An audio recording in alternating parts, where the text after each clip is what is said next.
Merks Rono prezentē filmu Vairogdziedzeris. Vairogdziedzeru funkcijas traucējumi ir aktuāla problēma visā pasaulē, tomēr tai netiek pievērsta pietiekoša uzmanība. Ļoti būtiski ir vairogdziedzera slimību saulaicīga diagnoze un terapija. Vairogdziedzeris ir mazs, taurenim līdzīgs orgāns kakla rajonā. Tas ražo, uzglabā un izdala hormonus, kuri organismā kontrolē daudzas dzīvībai svarīgas funkcijas.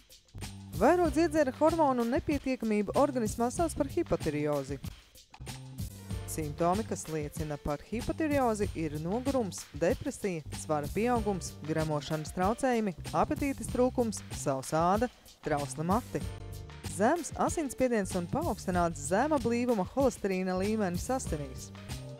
Hipotireozes gadījumā vairogdziedzera hormonu trūkumu kompensē ar levotiroksīnu. Levotiroksīns atjauno hormonu līdzsvaru un normalizē vielmaiņu.